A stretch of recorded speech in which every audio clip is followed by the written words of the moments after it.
This hearing will come to order. Turn that down a little bit.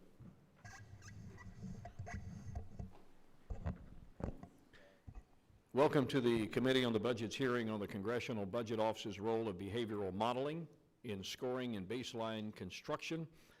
This is the third of 5 hearings that the committee plans to hold this spring on oversight of the Congressional Budget Office. Today's hearing, as we said, marks the third in our 5-part series. As I've mentioned before, we're conducting these hearings to learn more about how CBO carries out its nonpartisan mandate and to consider potential areas for improvement. Since its formation in 1974, CBO has been a vital support agency to Congress, providing nonpartisan budgetary analysis and directly assisting the House and Senate budget committees. While CBO was established by the Congressional Budget Impoundment Act of 1974, the agency has not undergone a comprehensive review since then, more than 40 years ago. The demands on the agency have undoubtedly changed. CBO's mission of supporting the congressional budget process remains the same, but as we've already learned, expectations of the agency have evolved over time.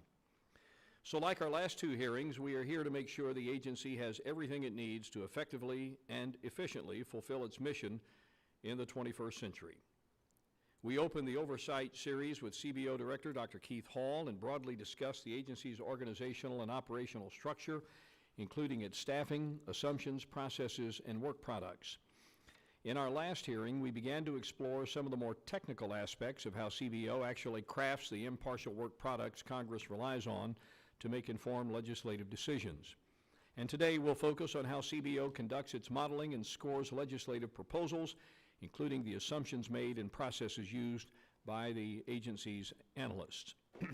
CBO uses models as a tool for analysts to estimate the cost of legislation, project baseline impacts, and produce long-term economic analysis. In order to estimate the effects of legislative proposals, CBO must make assumptions about the likely responses to new policies. There is no doubt a challenge, and I know we have a lot to learn today from the experts.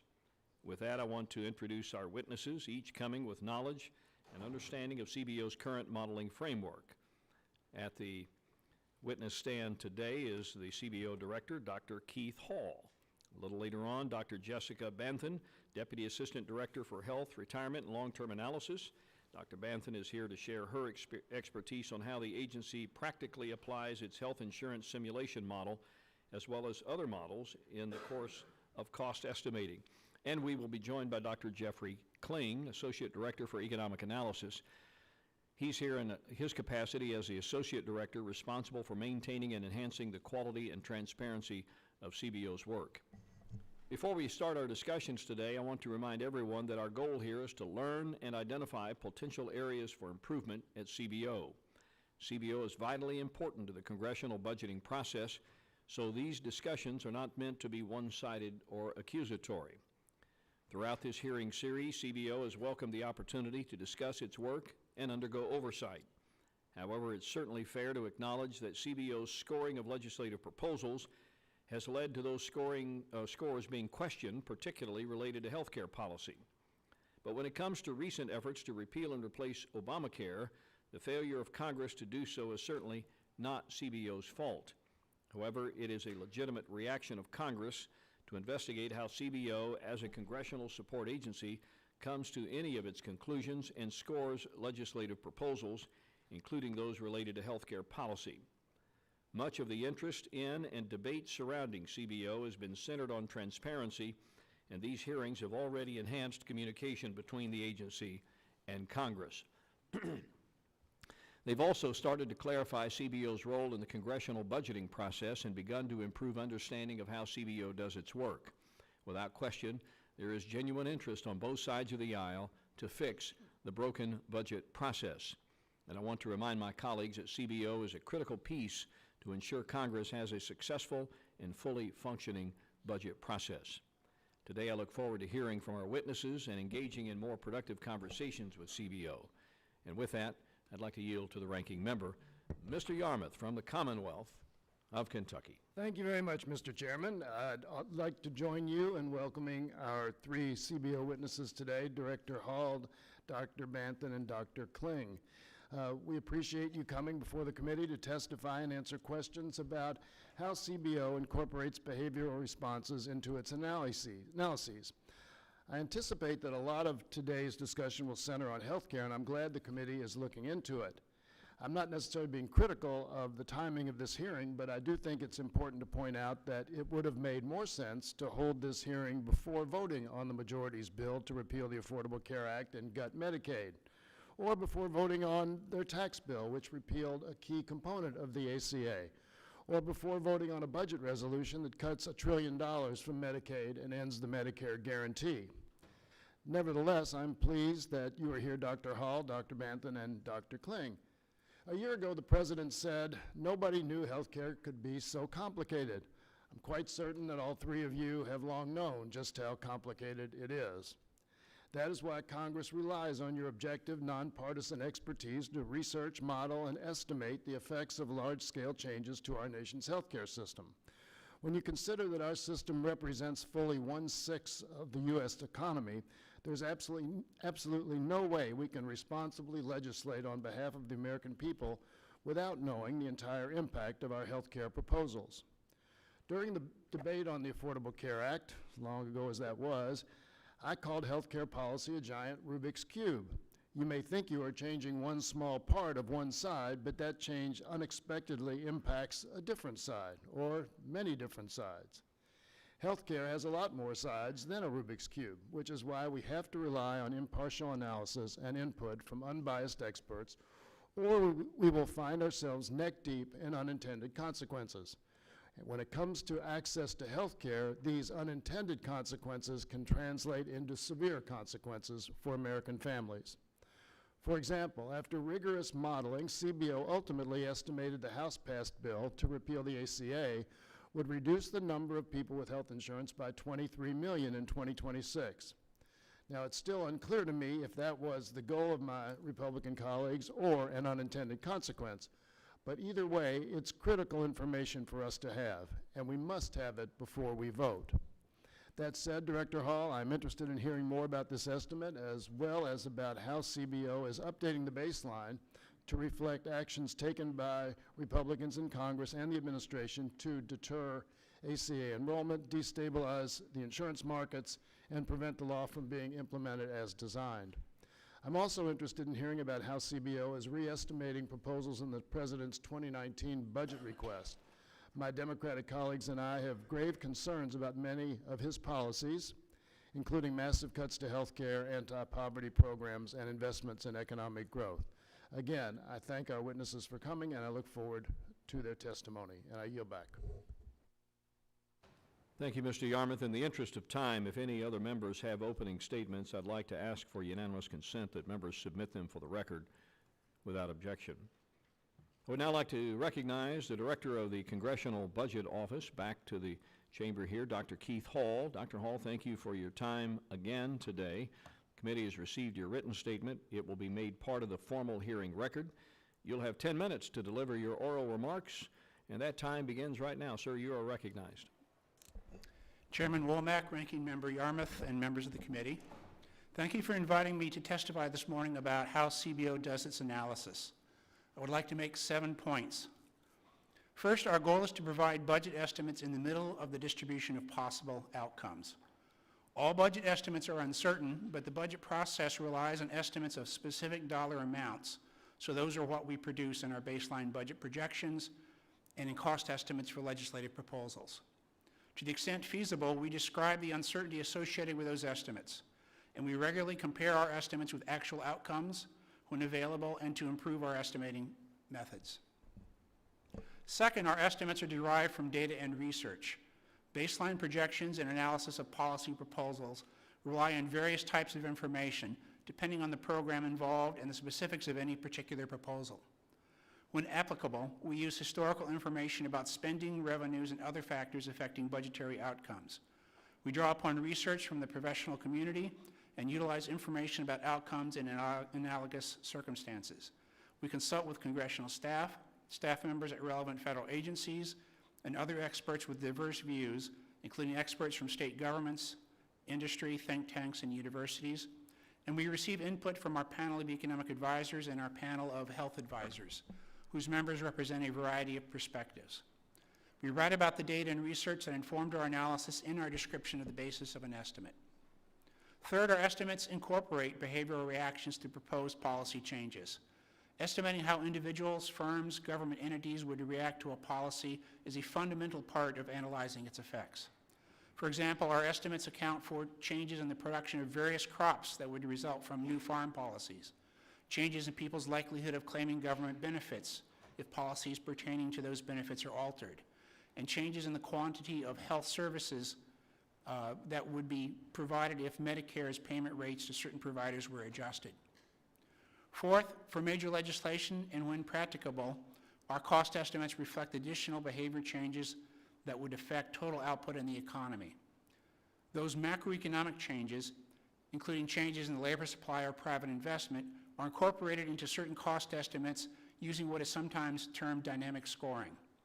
Because such macroeconomic analyses are complex and time-consuming, they're produced for only a small number of proposals, usually when the gross budgetary effect is at least 1/4% of gross domestic product in any year over the next 10 years, and when there is sufficient time to conduct the analysis. Fifth, our analyses cover a broad range of topics. At the end of 2017, we had 40 people working on issues related to Medicare, Medicaid, the Affordable Care Act, prescription drugs, and other health-related topics. 29 working on education, immigration, income security, labor, and retirement issues. 23 on national security issues. 17 on tax issues. 16 on energy and natural resource issues. 15 on macroeconomics. 9 on the overall budget outlook. And 8 on finance and housing issues. Those people have specialized training to work on those topics and develop analyses specific to issues at hand. The analysis involved regular use of hundreds of models and other estimating techniques. For example, in its analysis of a proposal to increase the counseling people receive before obtaining a mortgage, CBO used evidence about how such counseling reduces the volume of loans and default rates among borrowers to estimate how the proposal would affect the cost of loan guarantees made by the Federal Housing Administration. As another example, the agency estimated the effects of the ACA on labor supply in its economic projections, mainly by calculating the effects of the law on marginal and average tax rates and drawing upon research about changes in labor supply resulting from changes in tax rates. Sixth, our estimates are produced by a team of people, not by models. Although our analysis often use models in preparing cost estimates, they also use information obtained from experts, data, and research to determine which models or other inputs to use, how to distill the proposed changes in law into inputs into those models, and how to combine the results of the models with our other available information to produce a final estimate. The general process for preparing cost estimates is followed in our analyses of major proposals that would affect health insurance coverage for people under the age of 65.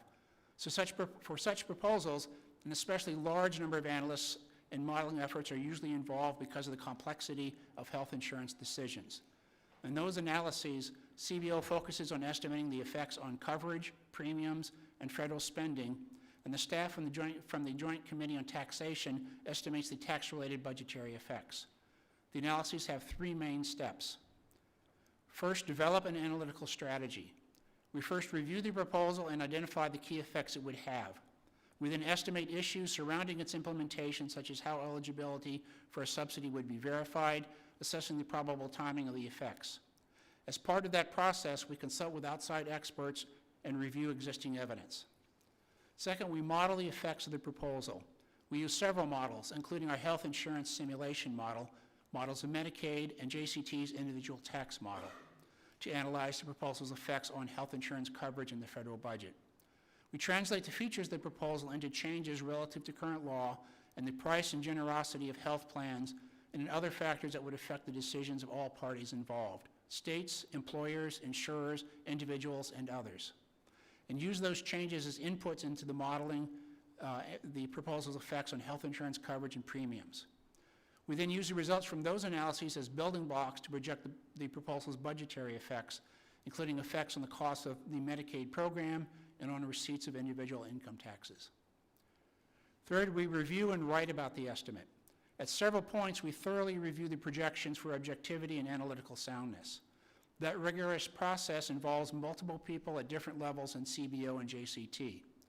When an estimate of the proposal's total budgetary effect is nearly complete, we write up the results along with a detailed explanation of how we arrived at them for the Congress. We follow these steps to prepare our November 2017 estimate of the effects of repealing the ACA's mandate for individuals to have health insurance.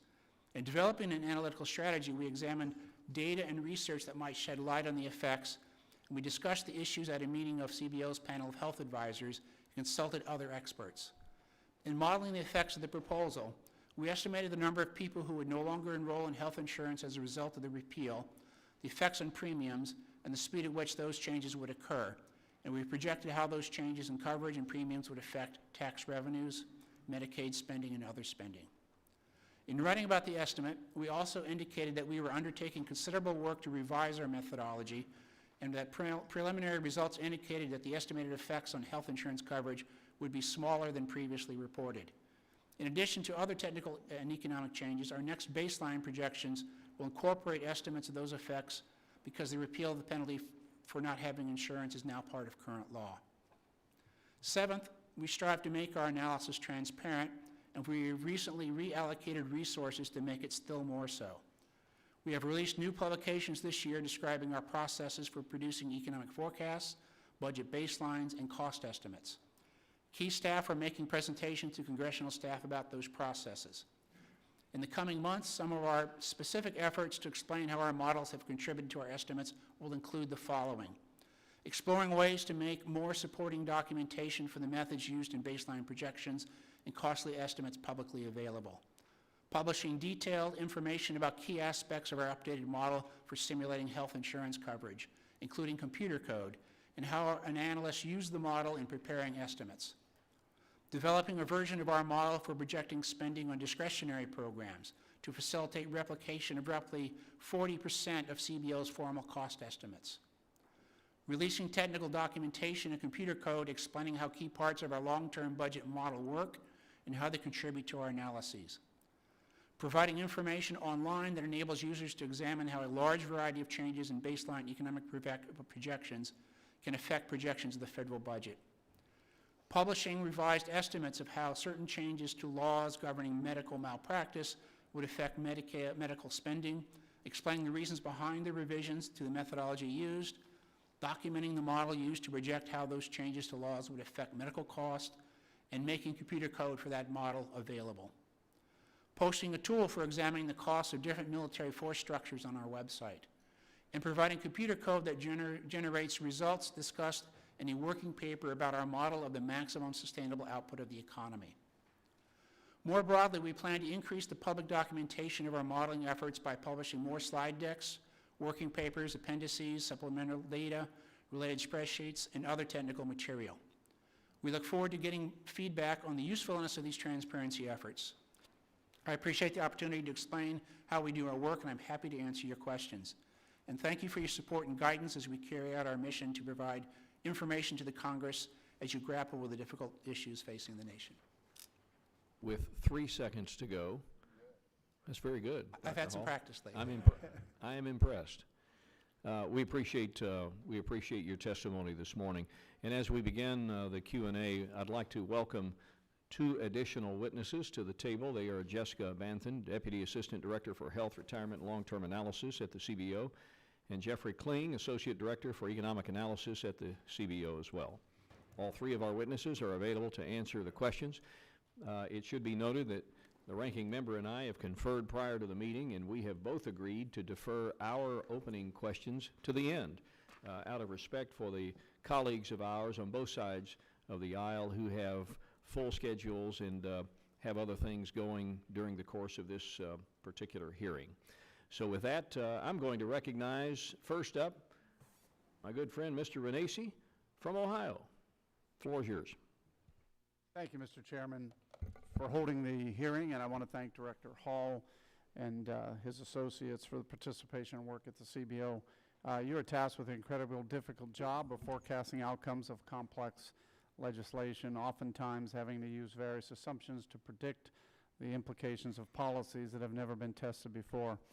I want to touch upon a process the CBO uses to make assumptions on human behavior in response to the enactment of new policy. Last fall, S&P rating analysis estimated that repealing the individual mandate penalty for uninsured individuals will lead to 3 to 5 million Americans no longer having health care coverage. Compare this to CBO's analysis that estimated that 13 million Americans would no longer have coverage in a report issued in November 2017. This is quite a dramatic difference in analysis and is based on assumptions made by each organization. Dr. Hall, can you first please explain the difference in assumptions made by the CBO and S&P which led to such discrepancies, and why you think your assumptions are dramatically different from institutions like the S&P? Well, let me start with just a broad characterization on the mandate. You know, our previous estimates of the effects of the mandate were in some respects anticipating, where it was sort of projecting the likely impact. And so what's happened with the ACA is we've had a significant increase in coverage. So the question is kind of an empirical question. That big increase in coverage, how much of it was due to the mandate? How much of it was due to just publicity? How much of it was due to other things? So we're trying to parse out what the effects of the mandate were from the effects of other things. And we're beginning to get some data now, but we don't have very much data. And that's been our big challenge, is because we have a little bit of data. We probably don't have enough data to come up with a solid statistical estimate on those numbers. And that's where we have this sort of notion that we're probably a little high. We were probably a bit high in our mandate, but we weren't very confident we knew how much to lower it over time. Dr. Banthin can probably fill in a little bit more if that's okay.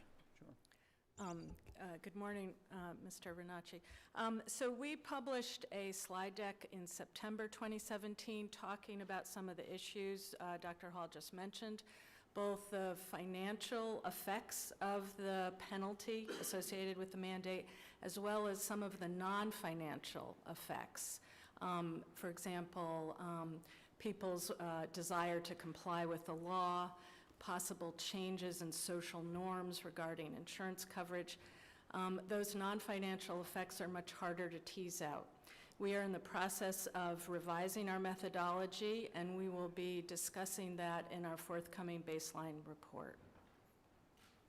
It's an important question because, as you can imagine, it was used as the number is always used, especially when it comes from CBO. Well, you're going to take 13 million Americans off of health care coverage, where another organization said 3 to 5. So it is important that we figure out where your 13 million came from, especially when many times the other side uses those numbers against the legislation. So I think it's important, and I'm not condemning you. I'm just trying to make sure we understand how these differences come about, because clearly when for me, it's been a real key. As a businessman for almost 30 years, I rely on information, and if your information is different from other organizations, then again, we have to figure out what the differences are.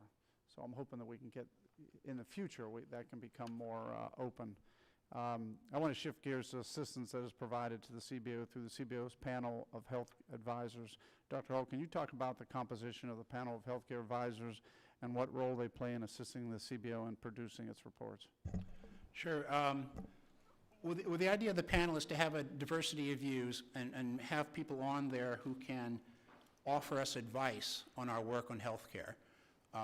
In particular, they meet once a year, and we talk about topics of interest. So this is part of our way of sort of magnifying our expertise. We have a number of experts on the topics, but getting some outside experts on there as well is really helpful.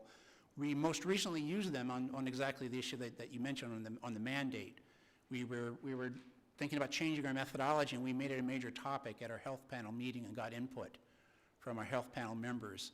And they agreed that they thought our estimate was a little too high, but it didn't wind up being that helpful for us in actually figuring out how to change our methodology and how much to lower the estimate. Thank you. I yield back, Mr. Chairman. Mr. Jeffries, New York. Thank you, Mr. Chairman. I thank the distinguished ranking member as well. Director Hall, the Congressional Budget Act created the CBO to give Congress direct access to expertise. Is that correct? Yes. And that was done in 1974, is that right? That's right. And prior to the 1974 Act, Congress largely relied on the executive branch for most of its budgetary information, is that right? Yes. And is it fair to say that relying on the executive branch to make congressional decisions largely put Congress at an informational disadvantage, since the executive branch estimates were designed to enhance support for White House and administration policies? I certainly know that was one of the reasons that Congress decided to create us.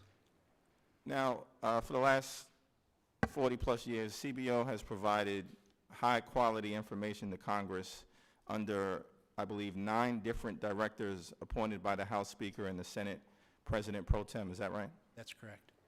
And the CBO appoints staff based on their qualifications to do their job without any deference to ideology or political party. Is that right? That's correct. Now, the Trump administration has been very critical recently of the Congressional Budget Office. Is that right? I've heard some, yes. So, for example, the OMB director, Mick Mulvaney, asked rhetorically, has the day of the CBO come and gone? Are you familiar with that statement? I am. The Trump administration attacks have sought to discredit the CBO's analysis of Republican efforts with respect to health care. Is that right? Yes. So, in July of 2017, the White House tweeted a video claiming that the CBO inaccurately estimates health care coverage. Is that right? Yes.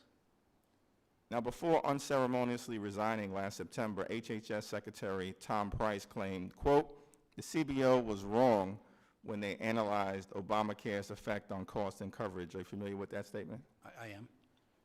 But as House Budget Chair, prior to his ascension, Tom Price recommended you for your current position. Is that right? That's correct. And in fact, when Tom Price recommended you, he praised you for your vast understanding of economic policy. Is that right? I believe so. And you were appointed as director of the CBO by John Boehner, the Republican Speaker of the House of Representatives. Is that true? Yes. Now, the CBO's estimates with respect to the ACA have largely been accurate. Is that fair to say? I think so. I think that's right. We're not perfect, but I believe we've done pretty well. So, for instance, in July of 2012, the CBO estimated that 30 million people would be uninsured in 2016. Is that right? Yes. And the actual number turned out to be a close approximation, about 27 million. Is that right? That's correct. And the CBO estimated that 7 million people would be enrolled in the Obamacare marketplaces and receiving subsidies in 2014. Is that right? I think that's right. And I think the actual number turned out to be about 5 million. Is that correct? I think that's right. Now, weren't those estimates more accurate than the estimates from many other entities, including the RAND Corporation? Is that true? I think generally we've done very well compared to It was others. more accurate than an estimate from the Lewin Group. Is that correct? Yeah, yes. It was more accurate than estimates from the Department of Health and Human Services Centers for Medicare and Medicaid. Is that right? That one's about the same.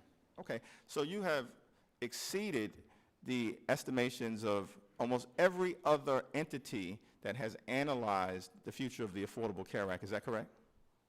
I believe we've done pretty well, yes. Now, is it fair to say that recent attacks on the CBO are part of a pattern by the Trump administration of undermining expertise in our democratic institutions? I wouldn't want to comment on that, but we're certainly not above criticism and critiques on our work. Okay, I appreciate that. Republicans have attacked the FBI, attacked Special Counsel Bob Mueller, who's had a distinguished career and is a lifelong Republican, attacked the intelligence community, attacked the Article III judicial branch as embedded in the United States Constitution, attacked the free press. So I would just suggest, Mr. Director, that you're in good company, and as Jay-Z from Bedford-Stuyvesant would say, brush your shoulders off. I yield back. Mr. Johnson from Ohio. I thought this was a hearing on CBO, but I guess I missed something, Mr. Chairman, and I thank you for your diligence in having this series of hearings and helping us understand how we can, first of all, reauthorize and then reform the budget process and CBO's role and responsibility in that. We've had some discussions, Mr. Director, with you and your staff. So I've got some sort of basic questions here. Since CBO was founded on the principles of objectivity and transparency, why or how would relying on outside data impact CBO's core duties and functions in serving the effort to provide Congress with scoring? Well, we do in fact rely on outside data a fair amount. We look for data almost anywhere where we can find it, with keeping our eyes open, of course, of the data source and you know, the level of objectivity and that sort of thing. Okay. Well, why is there so much tension then between CBO's access to private data and data transparency? Well, a lot of what happens is lots of times we buy private data from companies, and even if we don't buy the data, they're kind enough to let us use it. We're careful not to disclose it freely because they are in the process of selling the data to other people, and if they let us have it and we let it go freely, then that's a problem for them. So we have to worry about confidentiality. Do you get pushback from data sources that say we don't want to release this data? Absolutely. How do you get past that hurdle when you think you need that data to do an accurate score? Well, we don't always have to disclose the details of the data. We do try to detail where we got the data and the nature of the data. We just feel like we often can't actually release the data itself. Okay. How does CBO verify information provided by the various agencies through its own research? How do you verify that what they're telling you is accurate? Sure. Well, we do rely on information from the different agencies. We do make an effort to look at other data as well to see if it's consistent. There are actually lots of times where agencies will perform an analysis, and rather than take the analysis on, we'll ask for the data and do our own analysis.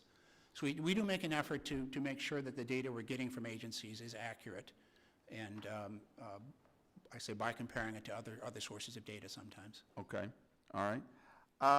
Moving on to another subject, I know that CBO makes assumptions, has to, from time to time in doing your scoring work. So how does CBO make assumptions when the existing evidence and literature are unclear on the effects and the impacts of a particular legislative proposal? Well, the first thing we do is we try to keep in mind that there's uncertainty in anything that we do. And when we make an estimate, we're trying to be in the middle of the range. We actually literally sometimes will sit down and come up with our best estimate and then go through the exercise of saying, well, what are the chances the real number is higher? What are the chances it's lower? Are we in the middle of that? So we really try to make an effort to deal how we can with the uncertainty. And then maybe, sometimes we can look at data that's sort of related. Maybe not exact data on the issue, maybe how individuals make choices on different types of health care, how that informs their choices, for example, on Medicaid or something like that. Okay, all right. Shifting gears just a little bit, and I think we talked about this the last time you were before our committee here, about the workload and the challenges of how many different scores you have on your plate or scoring requests at any particular time. So how do CBO analysts manage the challenges of making assumptions with limited time or access to information? You're trying to get through this process quickly. How do you manage that? Well, we do what we can to support them. Actually, we have supervisors who help them and help them work things out. We'll throw some additional resources sometimes when data is harder to come by. But that is a continuing challenge for us, is the turnaround times. Sometimes they're very quick. One of the things I spend a lot of my time on, or our managers spend a lot of time on, is sort of urging committees to let us look at legislation early so we can start putting together the data that we're going to need once the legislation becomes more formal. Gotcha. Okay, Mr. Chairman, I yield back. Ms. Delbeni from Washington, you're recognized. Thank you, Mr. Chair, and thanks to all our witnesses for being with us today. Since the Trump administration took office in 2017, there have been a number of significant policy changes to the Affordable Care Act, including the elimination of the individual mandate. A study released by the Urban Institute just yesterday found that the elimination of the individual mandate penalties and the other policy changes, such as the withdrawal of cost-sharing reduction payments, and diminished federal investments in advertising and enrollment assistance during 2017 that affected the 2018 open enrollment period, that those together will lead to an additional 6.4 million people uninsured in 2019 compared with prior law. So the advertising budget alone for open enrollment was cut by 90%. How will CBO account for these types of actions in its upcoming baseline projections? Sure. Do you want to do that? So we are watching closely all information regarding open enrollment, advertising, and all actions of the government that influence that, and we will be incorporating that into our baseline. We are also following and analyzing recently proposed regulations regarding association health plans and short-term plans. And so we will speak to that when we publish our forthcoming baseline. So, but how do you incorporate that? You brought up short-term health insurance plans, a proposed rule to expand short-term health insurance plan that the administration has released. So when you look at that rule, changes in advertising budget, how does that affect coverage and premiums in the marketplace? How are you going to address that specifically? Those are two specific examples, but how are you going to approach those? So we look at all of the changes that we believe will affect enrollment and in the marketplace, and we review we discuss what impact we think they will have. We seek evidence and information that may help us analyze those effects, maybe through historical evidence. We talk to outside experts, and we compile all that information and then use our model to assess the impact on enrollment. When a regulation is proposed but not yet final, we follow a budget rule where we incorporate just 50% of the effect until it's final, and then we incorporate the full effect. Is that a standard that you've used before, the 50% of the effect? Yes. Okay. How did that come about? It's just a tough way of dealing with a proposed rule that may not become a final rule. So there's some probability it will become final. And so if we don't take it into account at all, that's a zero chance. We don't want to take 100% because they don't all turn into final rules. So we've generally viewed this as say a 50-50 chance that the rule will become final and incorporate that in our baseline. And then, of course, once it becomes final, then we incorporate the rest of it. I understand. Okay. Thank you very much. I yield back, Mr. Chair. Next, we go to Mr. Faso, New York. Thank you, Mr. Chairman, and I thank you and the ranking member for letting us go ahead of you. That is very indulgent, so I appreciate Trying it. to be respectful of your time. Well, thank you, sir.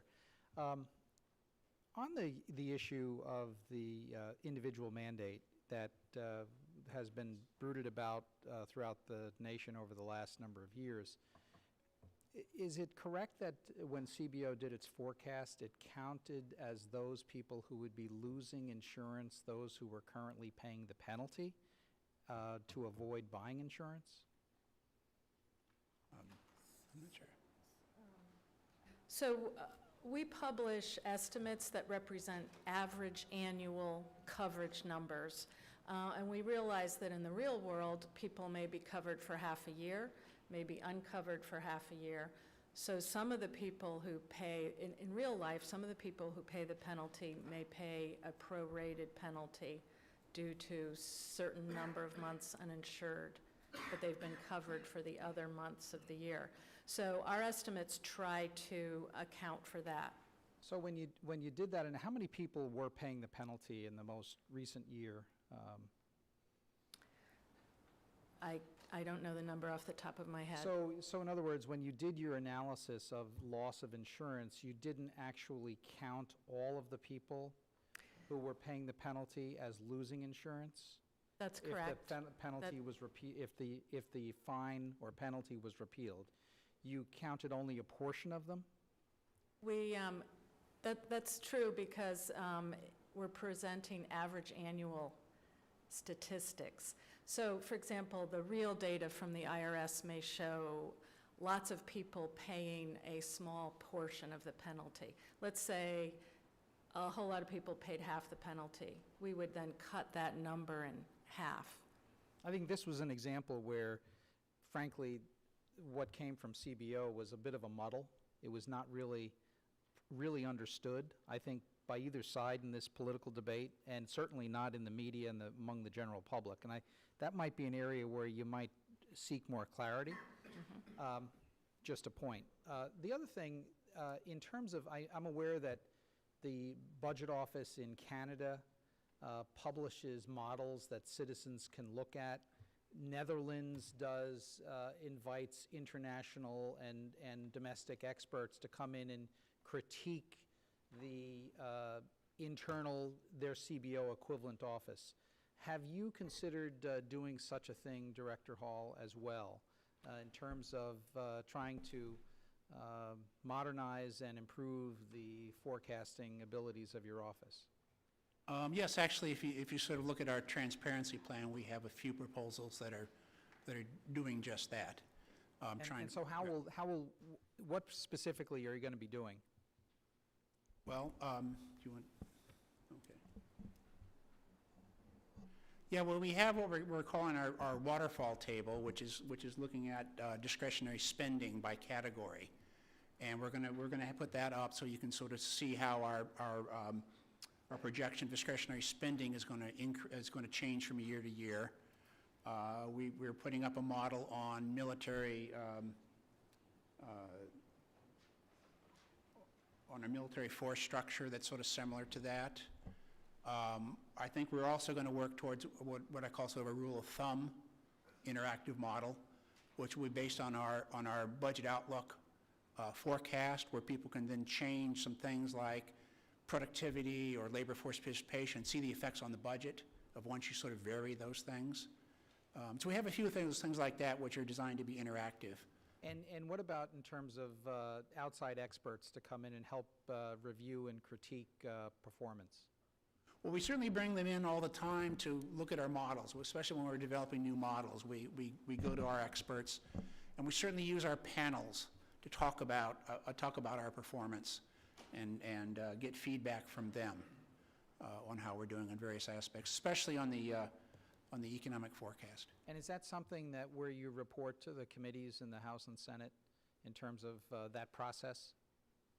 Well, I don't think we officially report, but we certainly could do that if there's interest in something like that. I think it might be useful to at least advise the committees as to who you've brought in, what the discussion was, and what decisions or determinations you made as a result of those evaluations that outside parties assist you with.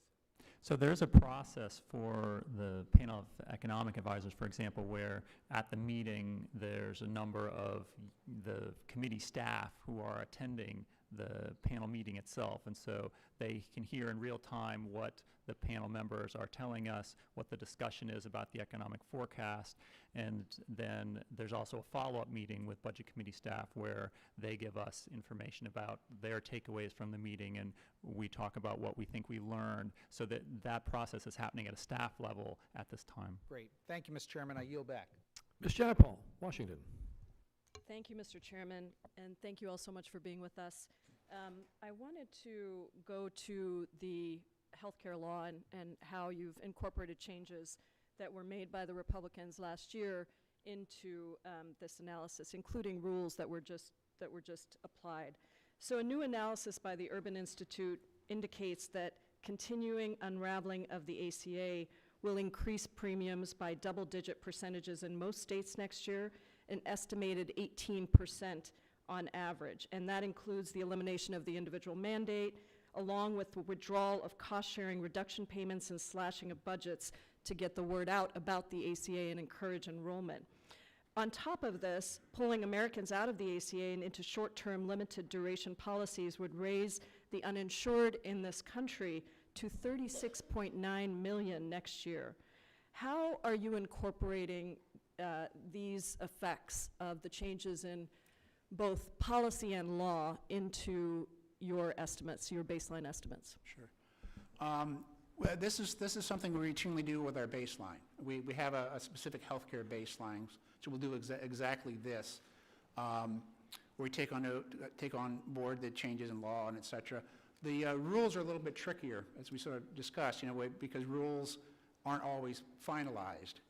And it's sometimes hard to see that. But we'll be doing our own analysis of this. We'll probably look at the urban work, but we'll do our own independent work to see what the effects would be likely to be. Director Hall, is part of the reason that these rules are difficult to analyze, or even some of the early projections around the ACA, when you assumed, for example, that states would welcome Medicaid expansion because it would help their populations in their states. That would be a logical assumption to make, I believe. I don't know if you agree with that or not. You certainly made it in your initial estimates. Well, that's right, and that was the issue where the Supreme Court overruled the part that made it a requirement for states to expand. And so then you revised your budget estimates, and you actually had to take into account the fact that certain states would not be expanding Medicaid, so there'd be fewer people in those states, but some of your projections underestimated the deep need across the country for health insurance, and so actually more people enrolled in Medicaid, pushing the projections up a little. Is that correct? Well, that's right. We did underestimate the Medicaid numbers a little bit. And so, what I'm trying to understand is how much you look at behavior, the finality of a rule. So for example, let's move to immigration in the budget and the estimates in the budget. DACA repeal and deportation of about 800,000 DACA recipients would reduce economic growth by an estimated $280 billion and cost more than $460 billion in economic output over the next decade. Is the update to the baseline that CBO is currently working on taking into account this economic impact if the president and the Republicans refuse to extend DACA, a permanent solution for DACA recipients? How do you take something like that into consideration? Well, this is part of our annual update of the baseline, where we in fact do try to take those on board. It's a little tricky for us when it happens off our schedule, and so we try not to make too many adjustments off our regular schedule for updating the baseline. But the changes that happen in time for us to put them into the baseline, we definitely will and take so on board. what would you do in a case like that? Would you estimate that DACA recipients are not going to have a permanent solution? The deadline is March 5th. Obviously, the Supreme Court has ruled, and so that may, provide us with a little bit more time. But the reality is, at some point this year, those recipients are going to be deportable if there's not legislation passed. So how do you take something like that into consideration? I don't know how we're going to do it exactly this time. Obviously, we'll be finishing our baseline over the next month or so, and so we'll have to look at these things and sort of decide. Well, let me ask you about another extended complication or result of any proposals to deport or to limit legal migration to this country. At the end of 2012, the Social Security Earnings Suspense File, one of my favorite accounts because nobody knows anything about it, but I've studied it for years, contained $1.2 trillion in uncredited earnings. So these are earnings from undocumented immigrants using Social Security numbers that are not legitimate Social Security numbers. They're still paying taxes into the federal budget that support Social Security for all Americans. If you were to deport undocumented immigrants, or if you were to limit legal migration, how do you estimate the enormous impact that that would have on the economics of our budget? And I see that I'm out of time, so may I have 5 seconds for him to answer that, Mr. I'll give you Chairman? 10. Oh, you're wonderful, thank you. Well, one of the best things maybe to look at is we fairly recently did an estimate of the DACA, and we took a lot of these things right into account explicitly in our write-up of the estimate. It'll give you an idea of how we think about this and how we may deal with this if it comes up. I'll work with you afterwards just to see exactly what that we'd be included. happy to follow up. Thank you very much. I yield Mr. Smucker, Pennsylvania. Thank you, Mr. Chairman. Director Hall, my congressional district, 16th District in Pennsylvania, leads the state in agricultural production. Local ag sector supports more than 96,000 jobs. And farmers and producers in my district rely in many cases on specific provisions within the Farm Bill to, during tough times, keep their operations open. And today, it's a tough time. Net farm income is at a 12-year low. Farmers in my area are in crisis and in some situations on the brink of bankruptcy. So it's critical that Congress gets this upcoming Farm Bill reauthorization right. And as you know, CBO's cost estimate is an integral part of that reauthorization process. So I'd like to understand a little bit about the assumptions that you make in regards to the Farm Bill. And particularly with, my question is, with ag being in one of the most volatile markets that we have, how does CBO formulate its models to anticipate potential catastrophic risks, whether it's weather-related or or in other areas, and how does it anticipate how that applies to farming practices? I'll give a sort of a general answer and then pass it on. But this is one of the reasons why we have experts in so many different areas. We have experts in ag. We have some ag economists on board who spend a lot of time with these issues and who talk with ag experts at the Department of Agriculture and elsewhere, so they have an understanding of these particular issues for agriculture.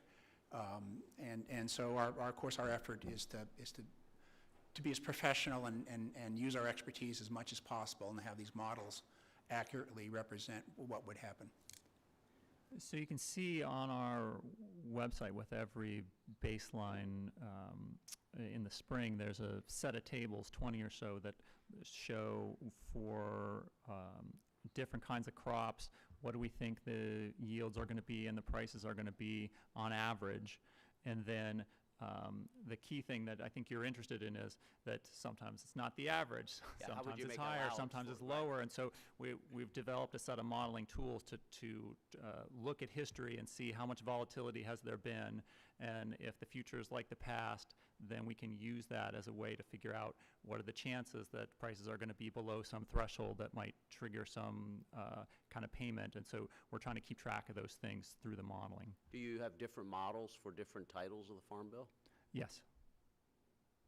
Do you work with any of the other federal agencies, such as the USDA or private organizations, to help better assess the uncertainty in the ag markets? Yeah, so we get a lot of information from them, and we also have an annual meeting where we have a bunch of people who study the agricultural sector, both private organizations, think tanks, universities, people from the executive branch come in and talk about what's our outlook for the market and what are the key sources of uncertainty, and then we try to take that information all on board.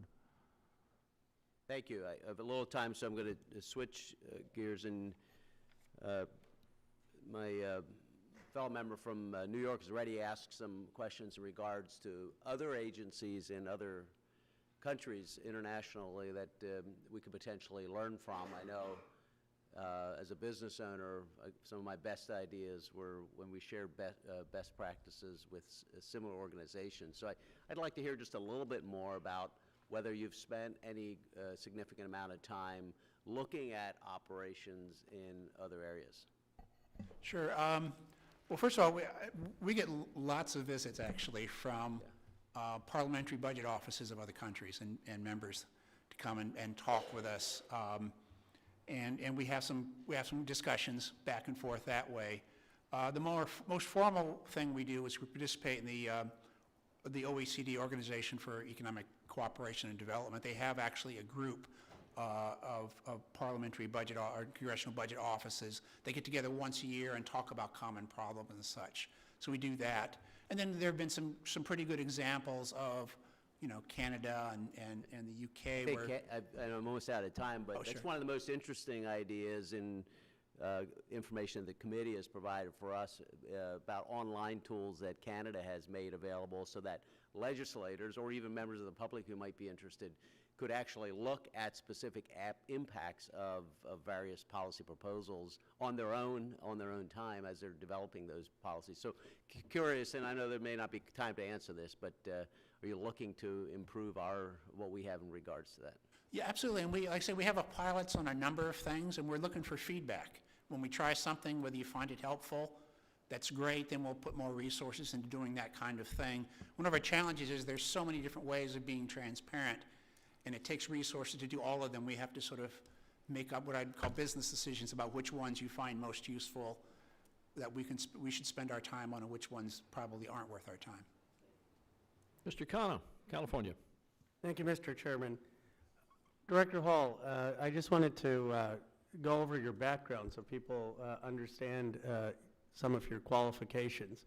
Tyler Cowen, who I disagree with, but is one of the most brilliant economists in the world, said when you were appointed that you were an outstanding pick. Is that correct? I hope so. I'm not sure I heard that. And you served President George W. Bush as a White House chief economist in his administration, correct? That's correct. And you were appointed by Speaker Boehner, correct? Yes. And before you were appointed, you wrote op-eds criticizing the increase in the minimum wage and philosophically criticizing the Affordable Care Act, correct? I wouldn't use the word criticizing, but I was pointing out some effects that I thought weren't being taken into account. It would be fair on the spectrum of economists to say before you took this role, you were more conservative in the conservative economist, correct? Yes. So how do you feel when you hear the president or the speaker attack the credibility of the CBO? I mean, do you think President George W. Bush would ever have done that?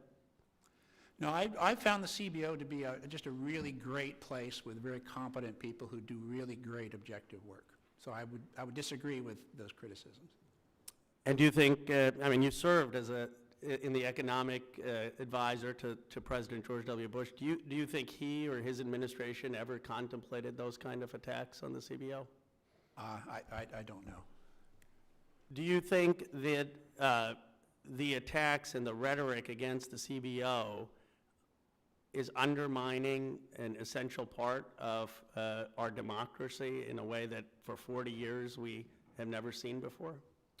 I can say I'm not happy about it, but on the positive side, I've been very pleased with the people who have come to our defense, very capable people who really understand what we do. So in that respect, it's not been all negative for us.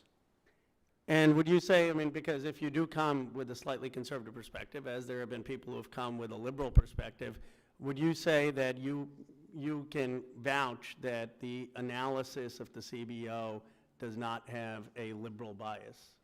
Well, I think that's correct, and let me be clear that we're not above criticism if people have complaints, if they think we're doing something wrong and want to give us feedback that we can take on board. That's actually helpful. So I don't disagree that we shouldn't be criticized.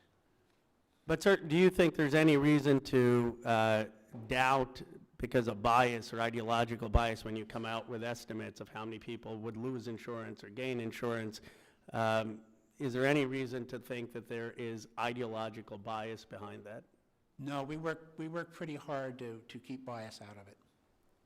And what would be your recommendation then to those of us in Congress in terms of our rhetoric in attacking the CBO? Well, I would hope that people who are unhappy or unclear about what we've done would let us talk to them.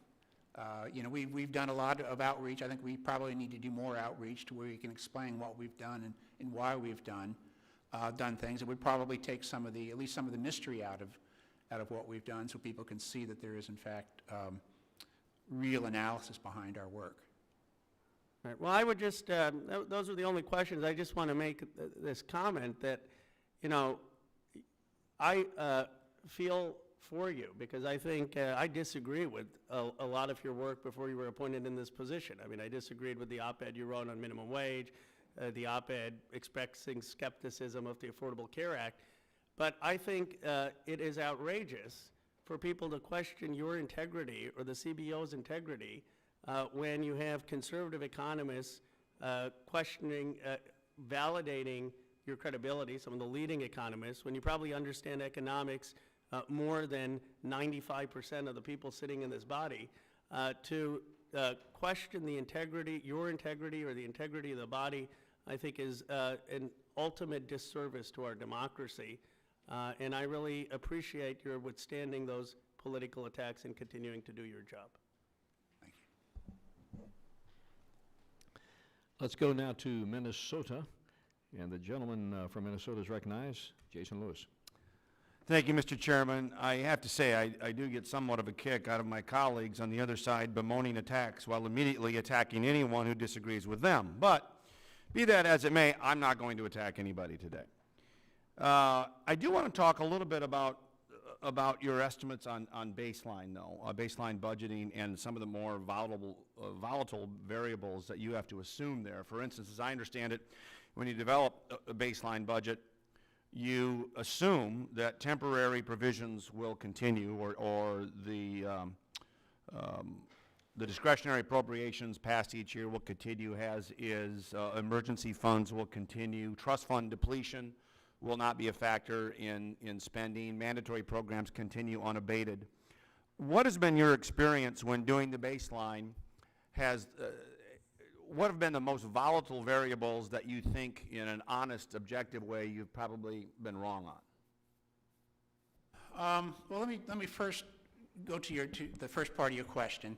All those rules that you're talking about are rules that are set by either law or the Budget Committee, or with consultation with the Budget Committee. So we're actually not really making those decisions about how to do those.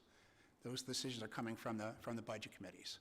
And we need to evaluate whether those decisions are prudent. And so I'm asking, right, what variables have been the most problematic in assuming a baseline budget, say, for 10 years?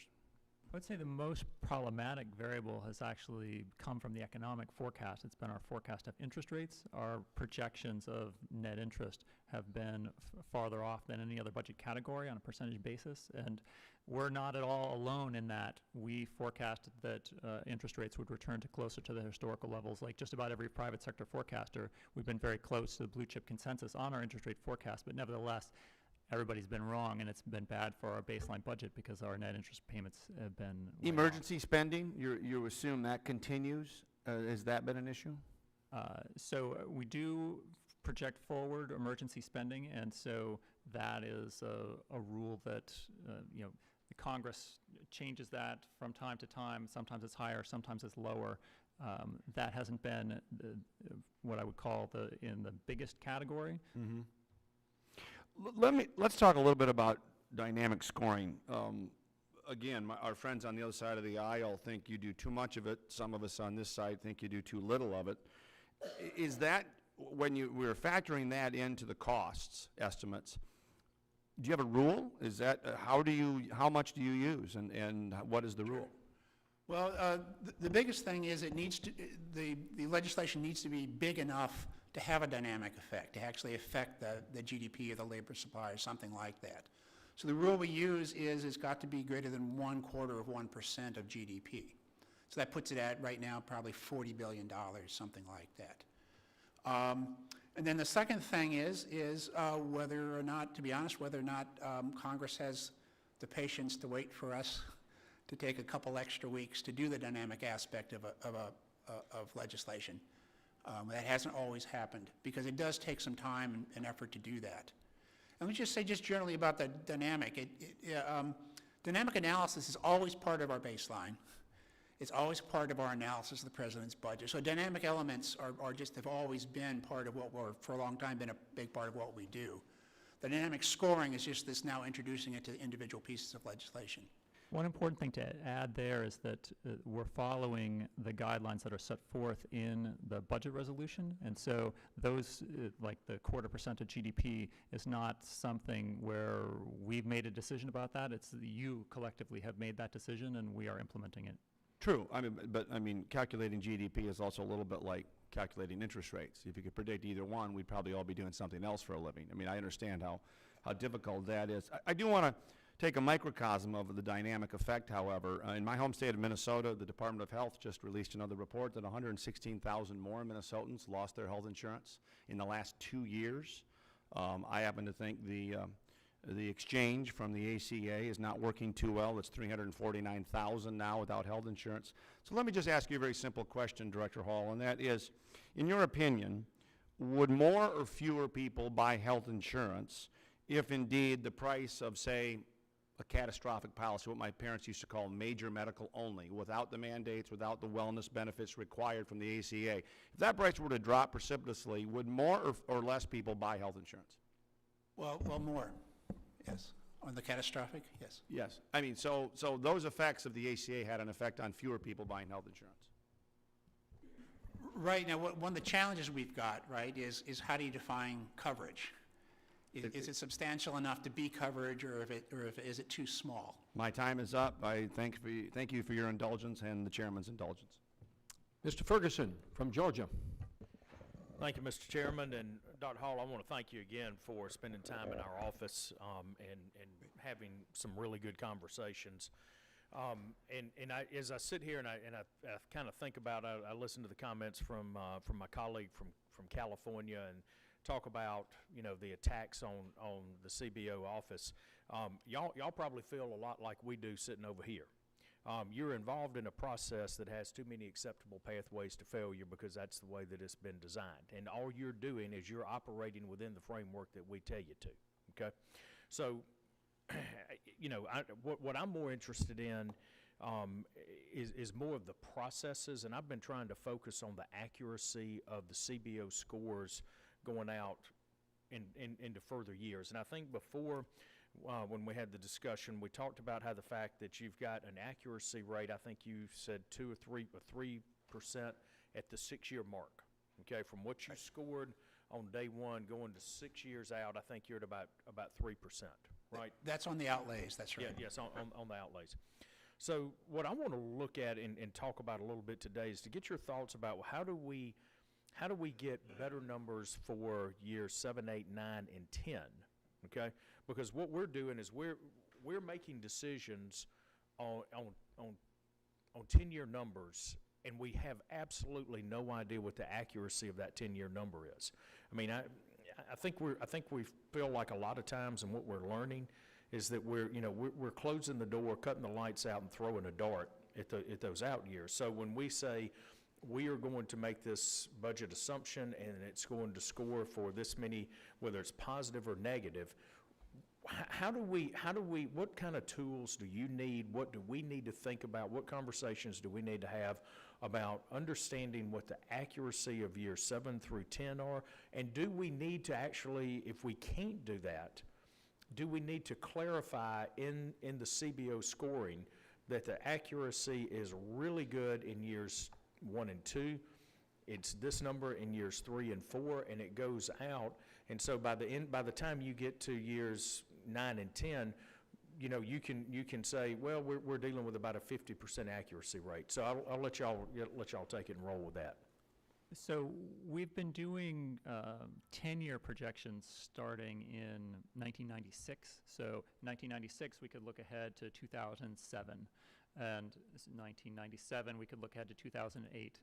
Those are the big years, the recession, for example. And so a lot of our 10-year projections have been at this time where the economy was in a place where people really didn't expect it to be there, and we certainly didn't expect that in the mid-90s. And so using that very short history, those 11 observations where we have the 10-year projections to get a sense of what we expect our accuracy going forward isn't really very helpful because those conditions were very unusual. It is the case that over a longer period of time, if we look at our 4-year, 5-year, 6-year projections, that they tend to be fairly stable, and so we don't have any reason to think that years 7, 8, or 9 are particularly worse than 4, 5, and 6 in that regard. So, I mean, that's an interesting point that you can make that, but you have no reason to think, but you can't prove that those outline years are just as stable. And just as you pointed out, it doesn't matter what the reason is, we were way the heck off in those 3 years that you just described. So I think the point I'm trying to make here is that we put so much value on that, either side, whether you like the score or you hate the score, you go and you put a lot of value on that 10-year number, okay?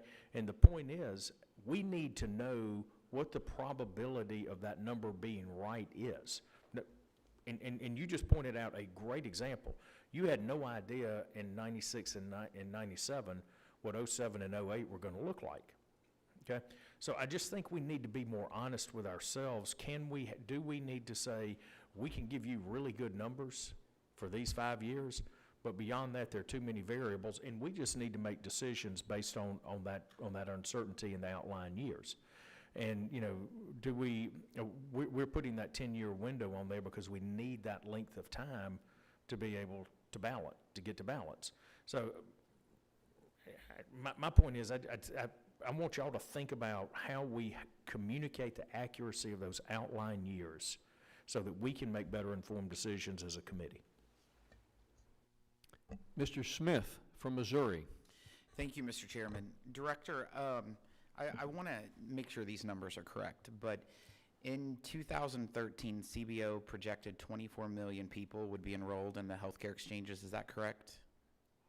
Yes. And in fact, how many in 2017 were enrolled?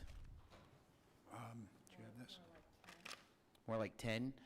So that's a big miscalculation from 24 million to around 10 million. Do you know why there's such a miscalculation there? So as we stated earlier, we did pretty well in forecasting 2014 and 2015 subsidies. We overestimated subsidies in 2016, and we've since revised down our estimates. Some of the reasons that we overestimated subsidies in 2016 have to do with... We're talking 2017, so you're right, only and talking so, about 2016. well, okay, so 2017, but we're referring to our earlier estimate, say from 2013. We did not anticipate the fact that employers would continue to offer as much coverage as they have. They're continuing to offer... Why did you not anticipate that We number? assumed employers would either stop offering or new firms might decide not to offer coverage so that their employees could take advantage of subsidies in the marketplace. Why did you assume that? Because the subsidies were available to low-income employees. And so why did people not take advantage of that? We believe that given the uncertainties surrounding the marketplace and also the nature of the coverage in the marketplace, employers made the decision to continue to offer typical employer policies to their workers. So did you not consider that as a factor in making these evaluations early on in 2013? So we have revised, we have learned from that experience. But that was a reasonable expectation. Right. And I'm wondering why, when this report was done in 2013, that reasonable outcome was not part of the factor. So in 2012, we published a report about employer response, and at the time, there was a great deal of uncertainty, and there was some evidence that it could be very small, as it turned out to be, but there was also some evidence that pointed to it might be very, very large. And so we were trying to be in the middle of the distribution of those potential outcomes. We had a kind of moderate employer response. It did turn out to be smaller, but at the time, in 2012, looking at the debate at that point, there was also reason to be concerned that it could have been very large. And so that was one of those cases where we did so you the kind erred of on the analysis side that we of were talking about extremely before, which was large. trying to... I got a minute 45. I want to ask some uncertainty. more questions. Sure. Director, when Mr. Lewis asked you a question, you made a statement that caught my interest. And you said the definition of coverage is what matters, and maybe that's why you didn't go into the definition of how many people would have, quote, coverage under catastrophic plans. In regards to evaluating the health care bill that was passed out of the House and that we discussed, would coverage have been defined under CBO if we would have put in the language of the bill that anyone with some kind of health care coverage, if we defined it, then would you have considered HSA involvement or catastrophic plans as coverage if we would have defined it in the law? Yes. And right. so if we would have defined it in the law, under your review and expectations, we probably would have had an increase of people having access to health care rather than the decrease because of the individual mandate. I'm not sure that would have been the outcome. But you've never figured that. Our definition of coverage is Have very you ever figured that? broad. So what is the definition of coverage that you use? It's just insurance that covers serious illness So and a range of a services. catastrophic plan is not considered Yes, as coverage? it is. So what was the number that you felt under the health care bill that was passed that would increase coverage under a catastrophic plan? Catastrophic plans under the proposal The health care bill that you would not evaluated. have been, the EHB would still have been in effect, so those So it wouldn't have plans- been considered coverage? They wouldn't have been available for sale. So it wouldn't have been considered coverage? There would be no policies like that to But there were purchase. policies within the health care bill that you evaluated and gave a CBO score that we passed out of the House. Mm-hmm. And you didn't consider coverage for that? We did not have to make that determination. People were either covered through current law or not. Okay, I wish I had more time, but thank you. Well, let me just, the short answer is if it had included catastrophic coverage, that would have counted. We're just saying that the legislation we looked at, we evaluated, did not have policies with just catastrophic coverage in them. We can follow it up, but. Yeah, we will follow it up because it did. Okay. Yeah. Welcome back, Ms. Schakowsky. You're recognized for 5 minutes. Thank you, Mr. Chairman. In the March 13, 2017 score for the American Health Care Act, the CBO estimated the effects of defunding Planned Parenthood. Quote, to the extent that there would be reduction in access to care under the legislation, they would affect services that help women avert pregnancies. The people most likely to experience reduced access to care would probably reside in areas without other health care clinics or medical practitioners who serve low-income populations. CBO projects that about 15% of those people would lose access to coverage, unquote. So on what basis did the CBO estimate that 15% of those people would lose coverage? So Dr. Kling, yeah. that estimate is based on CBO's analysis of data on the locations and capacity of providers that specialize in offering family planning services as compiled by the Health Resources and Services Administration. So some areas of the country would lack other providers who serve low-income populations. Other areas of the country would have those providers, but they would have limited capacity to serve all of Planned Parenthood's clients. And a change in providers would affect access in instances where those providers do not offer the same breadth of family planning services as those offered by providers who specialize in family planning services, such as long-acting reversible contraceptives, same-day appointments, on-site refills, and confidentiality for minors. Thank you. CBO also looked at the effect that loss of access to reproductive health care would have on births. Quote, CBO estimates that the additional births stemming from the reduced access under the legislation would add to federal spending for Medicaid. In addition, some of those children would themselves qualify for Medicaid and possibly for other federal programs. By CBO's estimate, in the one-year period in which federal funds for Planned Parenthood would be prohibited under the legislation, the number of births in the Medicaid program would increase by several thousand, increasing direct spending for Medicaid by $21 million in 2017 and by $77 million over the 2017 to 2026 period. And on what basis did CBO determine that kind of reduction would mean more births? So CBU used data on the family planning services available from different types of healthcare providers and relied on research identifying the relative effectiveness of those services in preventing an unintended pregnancy. We projected that less effective services would be available under the proposal on average, resulting in additional births that would increase Medicaid spending. Did you want to say something? No. Okay.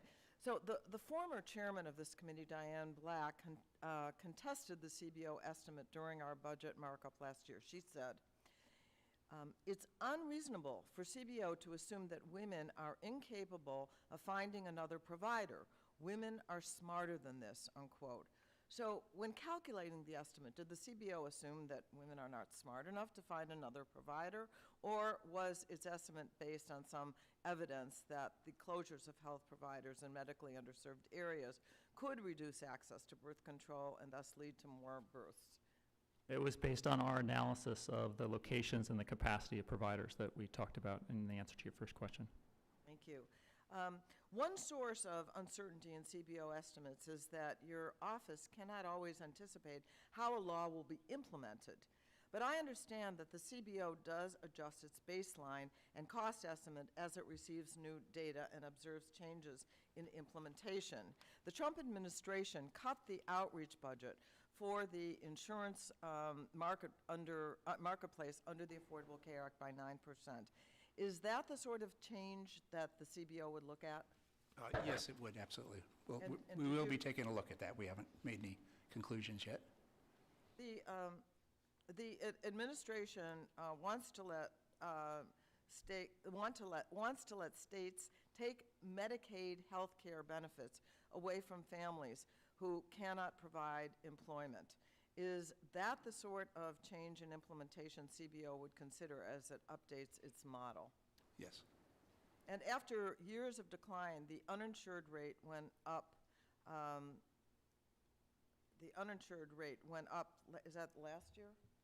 Okay. Is that the sort of new data the CBO would incorporate in its baseline future estimate? I can answer that. We take account of all survey results that you're referring to the Gallup poll. However, we place a little bit more weight on the National Health Interview Survey because of its larger sample and much higher response rate. That was released last week. And who does that survey? The Center for Health Statistics, CDC, HHS. It's a large federally sponsored survey. That showed a tiny uptick that was not statistically significant in the number of uninsured. But that only covered the first 3 quarters of 2017, so we have some more data to get. Good. Thank you. I yield back. Governor Sanford, South Carolina. Thanks, Chairman, and thank each of you all for being here. I come from the coast of South Carolina, and there the tides gently come in and they gently go out each day. When I look at y'all's forecast, here's my concern. Is it optimistic? Are we lulling ourselves to sleep based on forecasts that are relatively benign in what may prove not to be the case? And specifically, I want to get at the notion of asset values and the behavior that comes with that in terms of consumer spending and other. I'll go back to what Mr. Smith was just getting at. If you look at your projections in 2012 on the ACA, it wasn't margin of error, it was just plain error. And I'm not faulting you for the different things you find, but if you look at it, I mean, the numbers, he focused in on a single year. We're talking from sort of a high point of 67% projected to, as the trend ran out over the window, down to 27% are projected. I mean, again, not margin of error, but just outright error. And I'll go back to what you said, Dr. Kling, just a moment ago, which was, in fact, interest rates were really the larger area of error in forecasts. So my question is this. If that's the case, and we were off on our interest rate numbers, given interest rate as a driver of the federal budget going forward over the next 10 years, we could put ourselves into one heck of a financial conundrum. And so I look at some of the wealth numbers.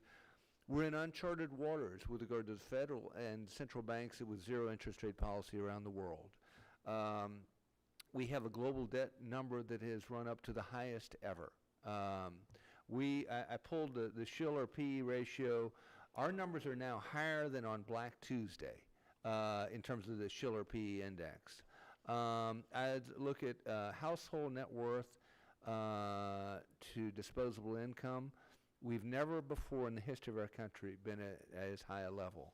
I look at household net worth to GDP, again, same phenomenon. We had blips both prior to the tech bubble and the crash of roughly 2008, but never before at the levels that we're seeing right now.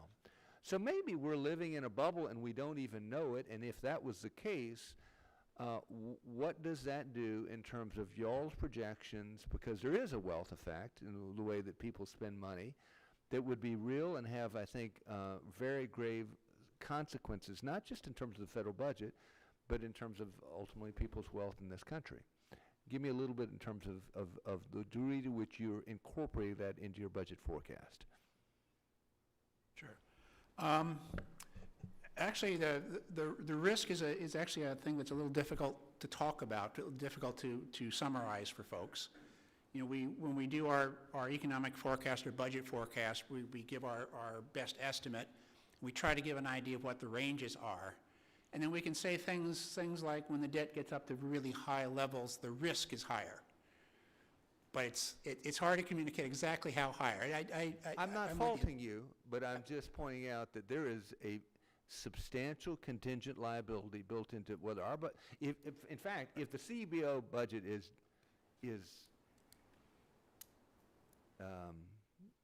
from my standpoint generous, then the president, the administration budget is wildly optimistic. Would that not be fair?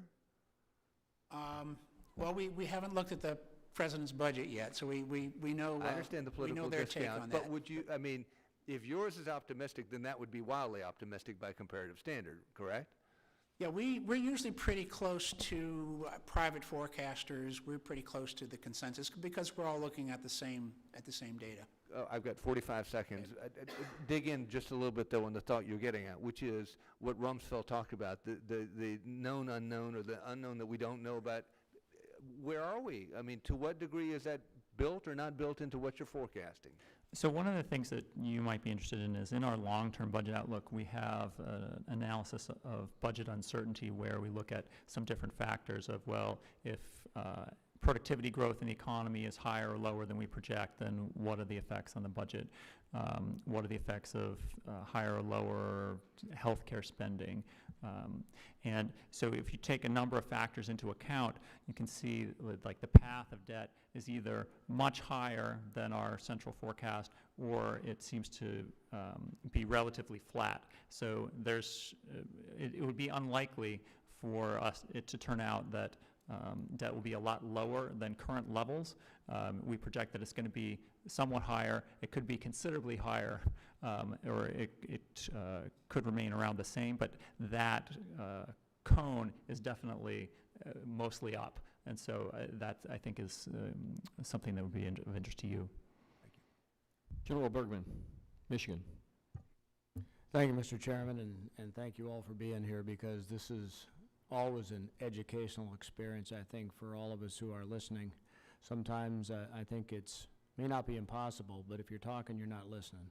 So I'm always appreciative of the opportunity to sit here and listen to people who are deep in the details of what you do on a daily basis. We are all in our own way deep in the details of what we do, but unless we share and collaborate across any arbitrary lines, artificial lines, then none of us are really doing our job on behalf of the American people.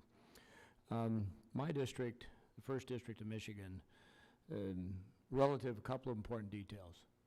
Michigan has 14 districts, congressional districts. My district has 46% of the land mass. Okay, why is that important? I get a chance to drive a lot to a lot of beautiful places, but I also get a chance to meet a lot of people. For over 100 years, the Upper Peninsula of Michigan has been on its economic back because of closure of mines, decreases in logging, all sorts of different things that go.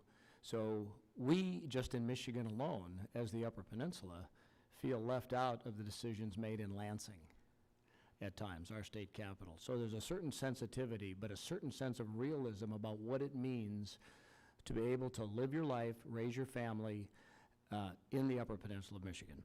So we know that on the bell curve, we as the UP fall out on the outside the statistical norm, okay? Would you, how would you rate when you look at assumptions and you look at then validation of those assumptions, are they pretty much, can you say they're in that statistical norm of the 80% across the board for the most part? Yeah, that's a good question, because so much of what we deal with is not based on statistical analysis. You know, if we had a nice statistical model, we could make an estimate and we'd have some idea of the uncertainty. So much of the uncertainty is unknown. This is the unknown unknowns.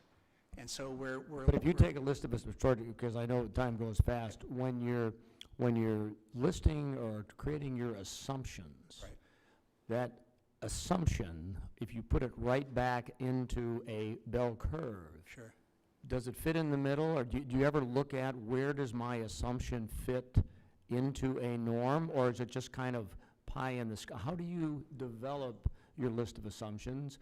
But also, more importantly, do you share those lists of assumptions going in with folks like us who know our districts like the back of our hand, and when we look at something, I can say that there's no fit in my district for that assumption because it's not a valid assumption. That's why I'm curious as to how you do that. So one example is that we do, in thinking about marketplaces and how well those marketplaces are functioning, we consider insurer participation, and we realize that in more rural areas, there is less competition among insurers. We try to work that uncertainty into, discuss it in our reports and work it into our estimates. That's just one example I can provide. Okay. Does the CBO communicate to Congress if you have a low level of confidence in any of the underlying assumptions of a cost estimate? Do you let us know, hey, I feel really good about this, or it's a little bit shaky? We try to make that as clear as we can in the write-up of the cost estimate. And we do at times, for example, with the ACA repeal proposals from last year, we had a section called uncertainty, so we discussed the uncertainty in some detail because we thought there was a high level of uncertainty. Okay, so, and also, does the CBO ever collaborate with the private sector or foreign budget agencies when attempting to develop cost estimates in any particular area that you're looking at? Do you look at outside models or others that you say, hey, maybe we could apply this, or this doesn't work for us because? What's your process for doing that? Well, absolutely. It's one of the reasons why we have expertise in-house is they spend a lot of time not only looking at their own, developing their own models, but looking to see other models that are available, whether it's the private sector or somewhere else, to see if that captures something that we aren't capturing. We will occasionally use outside models if it's something that we don't have on board. Thank you. And, Mr. Chairman, I see my time is out. Thank you very much. Mr. Woodall, Georgia. Thank you, Mr. Chairman. Thank you for having this hearing, and thank you all for being here. I wanted to follow up on something that Dr. Banthin said, that CBO was surprised by how many employers went above and beyond to protect their employees from the uncertainty of the marketplace, continued to provide that insurance. Might not have been in their immediate financial interest, but certainly in the long-term financial interest, taking care of your employees is good for business. How will that new understanding of how employers operate be reflected in the baseline going forward? Well, so we talk about this in our report on the process we follow in developing a cost estimate for any major proposal, but it's true for our baseline as well. We try to consider the timing of responses by affected parties. So employers are one of those important groups. I might not be asking the right question, and I apologize for interrupting. Sorry. But I guess what I'm saying is, I thought what I heard you say is you expected employers to dump their employees. They didn't. And they didn't because they were protecting their employees from uncertainty. Exactly. So you were surprised by the effort that employers went to protect their employees. My question is not the timing of that protection, but how does the baseline going forward reflect that employers are protecting their employees more than you expected. I'm reading again about bonuses coming out from the tax bill. I don't think that was predicted behavior by JCT, but it is in fact behavior that is happening. So how do we incorporate this new and better understanding of how employers are trying harder than you expected to take care of their employees? Let me just say, we will, in fact, take that into account in our model going forward. And we have, is take on board that companies are going to be more likely to continue offering coverage. We can and do. That's one of those behavioral assumptions which we'll change now because the practice, what happened was different than what we expected. Change it, Director Hall, just with respect to health care coverage, or change it with respect to dental coverage and child care and salary assumptions? Is it a behavioral change that we thought employers were out to feather their own nest, but it turns out that to run a good business you have to take care of your employees, and so it's across the spectrum, and we'll see it reflected in almost every employer-related bill going forward? Or have you restricted that surprise to just health care, and employers are doing this new unexpected behavior only with health care, but they're going to do exactly what we expected them to do with child care and transportation assistance and salaries and everything else? Well, I mean, certainly we have changed it. We'll change it with the health care. Yeah, I think we'll probably think about other things, see if that this experience helps inform our assumptions, behavioral assumptions, and other things like child care and some of those things. I see the headline over and over again, 23 million Americans expected to lose health care. It's not your fault. The media gets to report what the media wants to report. I haven't seen, and thank goodness you all were here today, I hadn't seen that observation that employers take better care of their people to protect them from uncertainty than models had previously assumed. I understand that was reported, but it wasn't highlighted. Does CBO go out of its way to highlight for us, if folks have been here for 10, 20 years, they expect the CBO to do what the CBO does. When CBO uncovers new behavioral information, is that highlighted for folks somewhere? These are the changes we're assuming going forward from 2016. These are the changes we're assuming from 17. Well, we certainly do that in our budget outlook. We actually have sections on there about how we're changing things. We do it also in what we call an annual analysis of actuals, where we look at all the budget categories once a year, see how we're doing, how we did, see if we need to adjust our forecast, adjust our models. We've done that in private so far. One of the things that we're proposing to do is start releasing that. It would give you information on areas where we think our forecasting was not as accurate as it could be and where we've made adjustments. It would give you a feel for when we're making those changes. We can't sort this next one out in the 26 seconds that are remaining, but I noticed your reluctance to respond to Mr. Sanford's, the President's expectations, wildly optimistic for the economy. When I go back to 72 and the debate around the Act of 74, the goal was to have CBO be the advocate for Article 1. I know that Article 2 won't have any problem talking about how we've done our math wrong, and I wonder what the wisdom is of us not being equally strong in defense of our work here. Different issue for a different hearing, Mr. Chairman. I thank you. All right, thank you. Well, I yield to the dais is now clear of the members seeking to ask questions. I'm going to now yield to the ranking member, Mr. Yarmouth.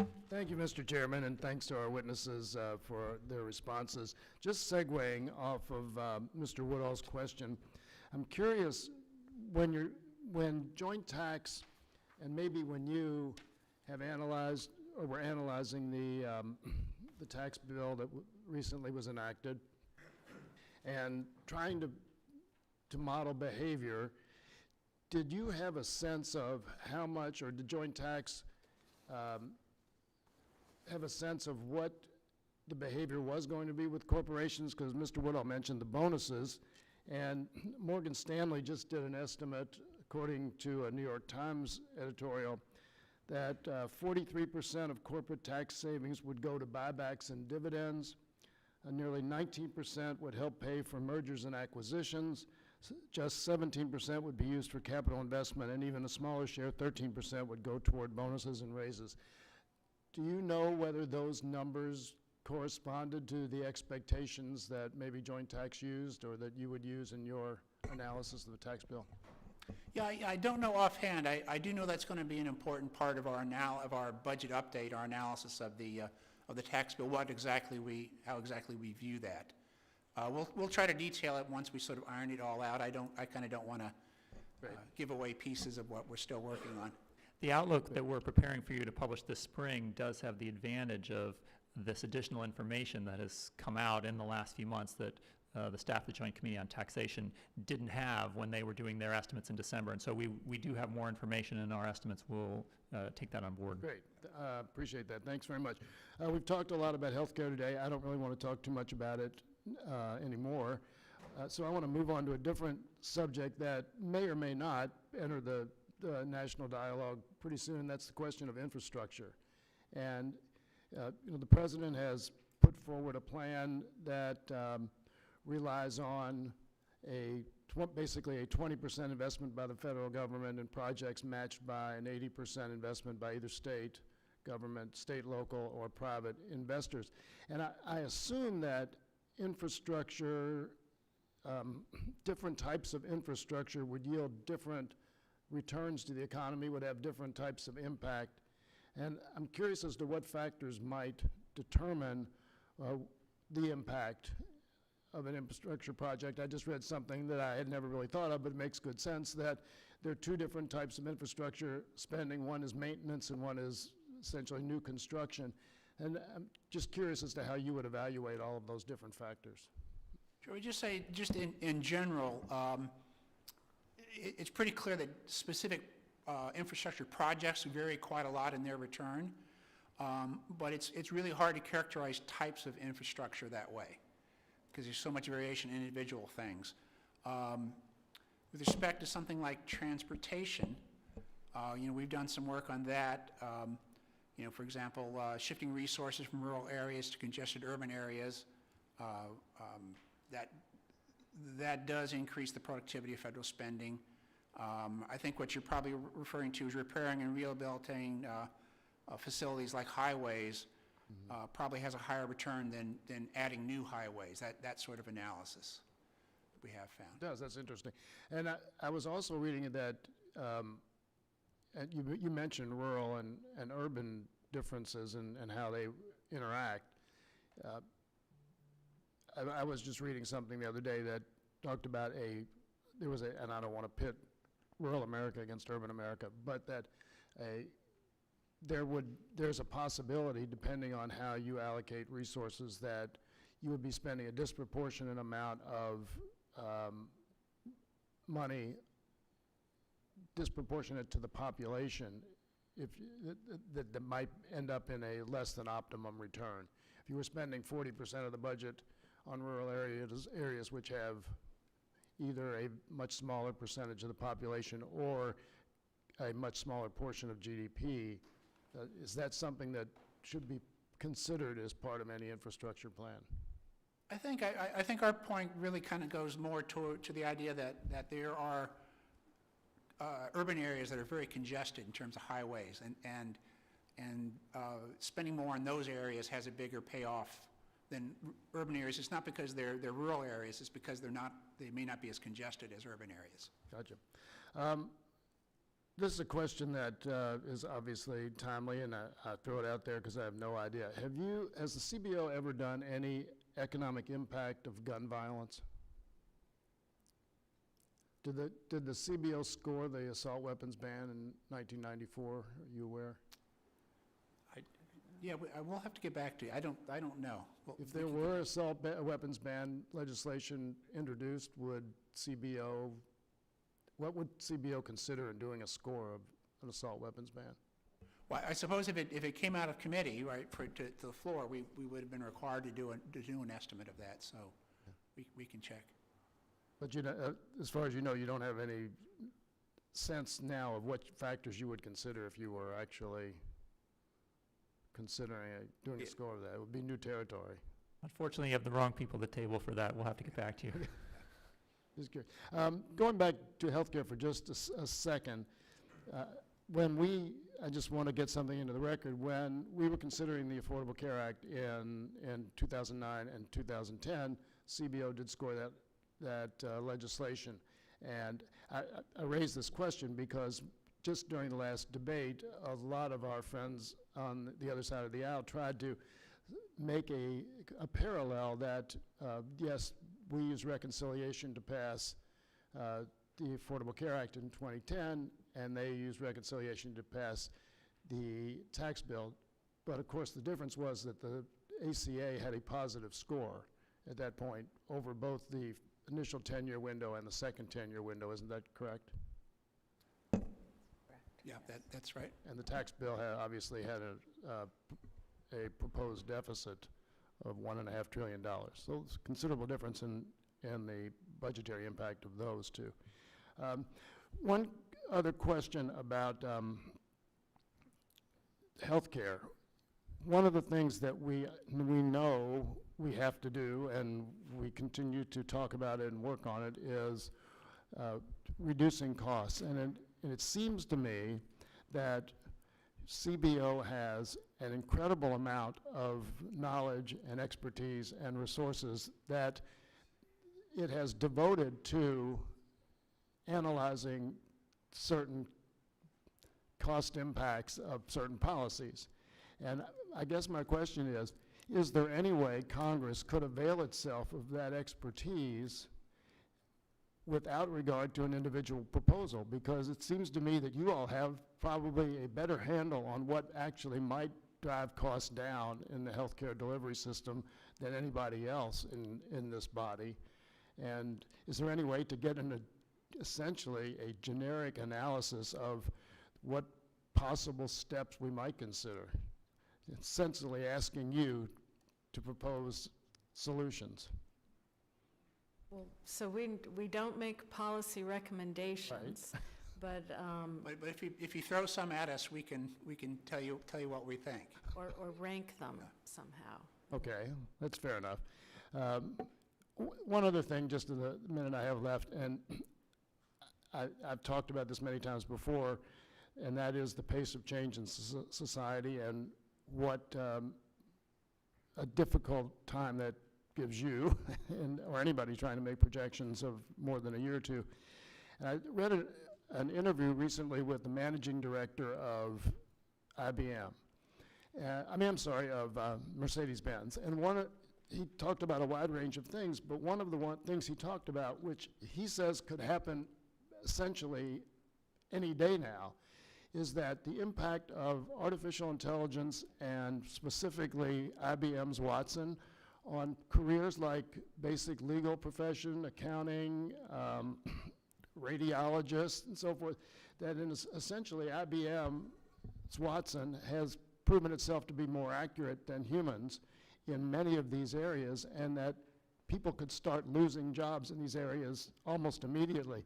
Is that something that you think about or have any way of incorporating into projections?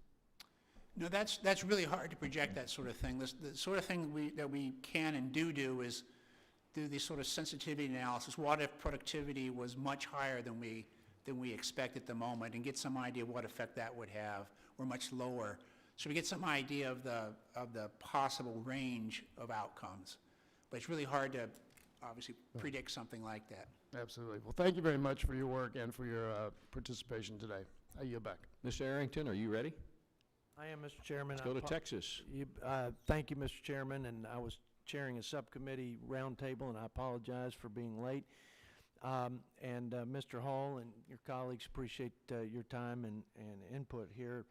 I've got several questions, but let me start with just an observation stemming from the Affordable Care Act implementation and your analysis around that.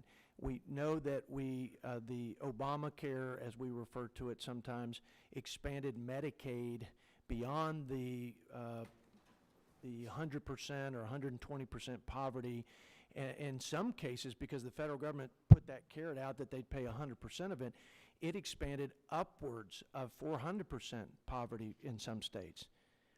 When it did that, it captured able-bodied people who are able to work and were not working and are not working but receive government assistance. And so in that sort of vein of trying to get on behalf of the taxpayers and recipients of welfare, because we think it's good for everyone to have an honest, hard day's work and the value of that, along with we have a shortage of labor, along with it's as fiduciaries of taxpayers. This is a really important thing for the American people.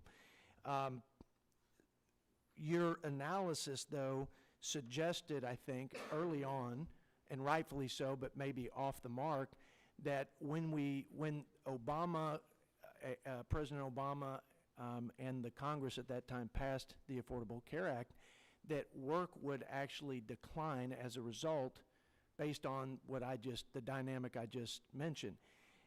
And then you came back, I think, at a later time. I think maybe the first report was 2010, and then in 2014 revised those numbers.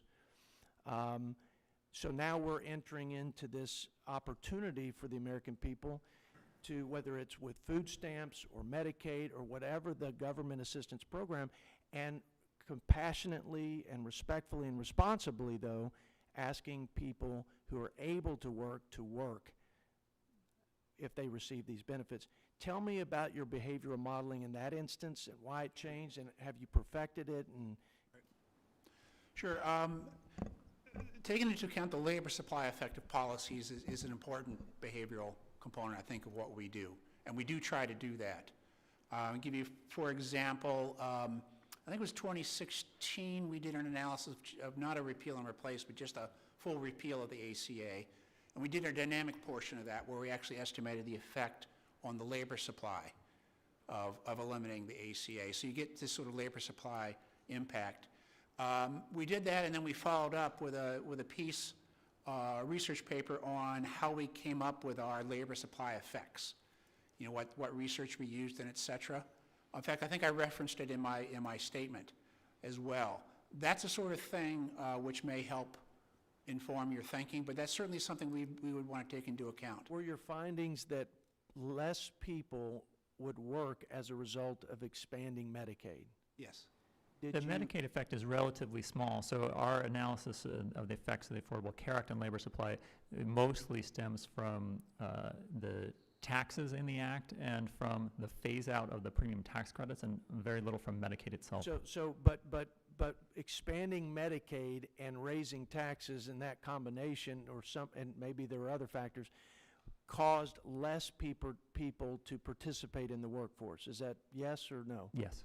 And were you surprised that were the numbers higher than you predicted, or, in terms of people not participating in the workforce as a result of this federal policy and legislation enacted, or less?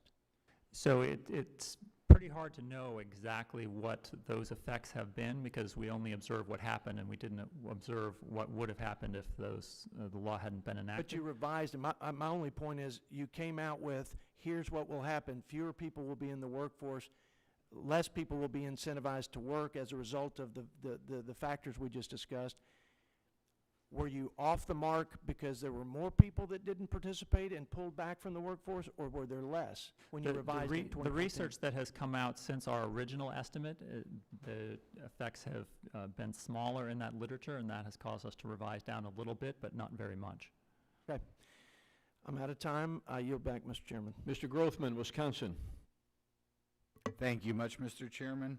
Could you guys, in your view, what are the greatest challenges that you guys face in modeling for cost estimates that require extensive behavioral assumptions? Can you give me some examples of what you go through and how you do it? Well, we are literally always fighting the clock, first of all. You know, lots of times the Congress moves at paces that they're just much faster than we can move. So we do our best to sort of try to put up models and understand some of the behavioral issues ahead of time before that. And we kind of do the best we can with our current resources, frankly. We work flat out on things. Okay. Could you ever publish your confidence intervals for cost estimates produced using behavioral modeling? Sometimes it might be possible. Most of the time, we can try to give you some idea of the uncertainty. For us to produce actual ranges like that, It's kind of a decision, I would think, from the Budget Committee, whether you want to see that or not. I think there's some issues with that because people, when they see a range rather than a point estimate, you all want a point estimate. When they see a range, they can pick the number that they like, so they'll pick the low one or the high one. So that can cause some confusion, but that's sort of above our pay grade as to whether you want us to produce those. Can you walk us through the review process as to how you arrive at those figures? Sure. Well, just generally, we have analysts who spend a lot of time on a piece, and they go through, they look at prior estimates to see what inform things. They do a lot of talking with folks to see how things will be implemented. We have sort of a process like that. But then there's a supervisor involved helping with that, helping with the assumptions, with the modeling, and et cetera. And then we have review at various levels. It's not just within one division. The work, especially for the important pieces, the review comes up to review at different levels within the organization. And then everything goes out of the director's office. So we get a chance to look at everything, and eventually comes out where we are. You're frequently at a rush for time. How does that affect your outcomes, do you think? It probably adds to the uncertainty. It increases the chance that we make a mistake, to be honest. It's like anything else. If you have more time, you have a better chance to be more accurate, more comfortable with things. It's always a balance for us to feel comfortable enough with an estimate that we're ready to let it go. Okay. I'll give you another question that always concerns me. Obviously, when you're under the clock, you to a certain extent have to rely on information provided you by the agencies. And sometimes the agencies may have an agenda. How often do you review the agency's assumptions, or do you do independent checking on what you're getting from them? Well, we generally try to do that. In fact, we really do try to do that. We try to get data rather than analysis from agencies. If we have experience with an agency and we found that some of the information we're getting is unreliable, we'll go to a different source within the agency sometimes. To be honest, that's actually one of the delicate things for us, is because we find people within agencies that have the information and we think are reliable, and they don't always want to be identified. Thank you. All right, thank you. We've cleared the dais again, which is a good thing. And I'll get to my questions. Dr. Hall, Dr. Banthin, Dr. Kling, are y'all baseball fans? Yes. Of course. Follow a little bit of baseball. We're 30 days away from opening day. You guys are at the plate. You are the hitters. Life, the economy, climate, all kinds of conditions are the pitcher. And if you follow baseball, you know that the pitcher doesn't just throw fastballs. If the CBO was just up there to hit fastballs meaning facts, easy to apply data in your calculations, life would be really easy for you. But the fact is, there's a lot of curveballs out there. What are the breaking pitches that come at you that are the hardest to hit? It's the things that are very new, where we have no experience, where we haven't done an estimate that's at all like it before, where there's not necessarily much data, there's not much research on a topic. That becomes very, very hard for us. And then also in cases that are really complex. Sometimes we even get estimates where, in terms of behavioral responses, one portion of the estimate pushes behavior one way, another portion of the estimate pushes it exactly the opposite direction. So we wind up having this judgment as to which one's pushing harder. Those are the sort of things that are difficult. But it's the lack of information, lack of basis for making our assumptions that's the most difficult for us. Hitters like to find the sweet spot. Dr. Banthin, is it hard to find the sweet spot in your calculations? Sometimes it is. When we're estimating a major health proposal that changes the entire healthcare system, that's when we have to think very carefully. review all available evidence, and then go beyond that and reach out to a range of experts. That'll take us a lot of time, because if a new world is going to be created, we have to talk, and there's no real evidence, we then have to talk to key stakeholders, insurance companies, state commissioners, and we can't just talk to one or two, we have to talk to 3, 4, 5, or 6. And really think carefully about how these stakeholders will respond to the new policy. Yeah, if you follow baseball long enough, you've seen hitters just can't hit a curveball. They just can't. Dr. Kling, is it important for CBO to be capable of adjusting on the fly to the unpredictability of the whole plethora of things that you have to consider when you are performing calculations for Congress? I mean, it's absolutely important to try to pay attention to all the things that are happening. And so, as Dr. Banthin mentioned, in a case that's very uncertain, one of the ways we try to cope with that is to reach out to as many different experts with a variety of perspectives in order to take advantage of the wisdom of crowds in that circumstance. Dr. Hall, are there any areas where in your business that you just lack the adequate tools with which to be able to adjust to the changing environment where you have to deal every day on a basis, and the fact that you're on the clock, having to do it with some kind of speed and a level of accuracy that can be redeeming to the agency and at the same time provide all of us information, actionable information that is accurate enough that we can make well-informed decisions? I would say the biggest challenge probably is how nimble we are, because when we get new topics we didn't anticipate, we can acquire some expertise, we can acquire models and et cetera, but sometimes it takes time. And so it's this sort of nimbleness is that probably our biggest challenge, because we have a really broad range of expertise throughout the place, but it's not so broad that we have experts in everything that we could possibly get asked about, unfortunately.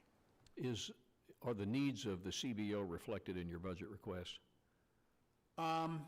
Yes, and I have to say we've been asking for, ever since I've been in the job, we've been asking for more resources for healthcare and dynamic scoring, and we're hoping to get some more. And I think we actually have a plan going forward where we'd like to, over the next 2 or 3 years, add about 20 people, just generally, so we can deal better with the transparency that you all seem like would want to have an increased level of transparency from us, and a quicker turnaround.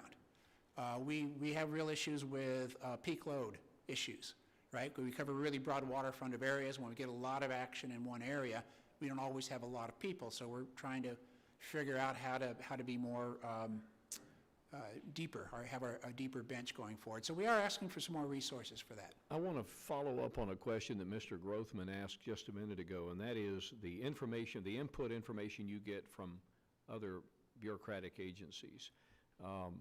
It has been asserted more than once that these agencies can provide input to you that can be way out of bounds, terribly inaccurate, a swag, if you will.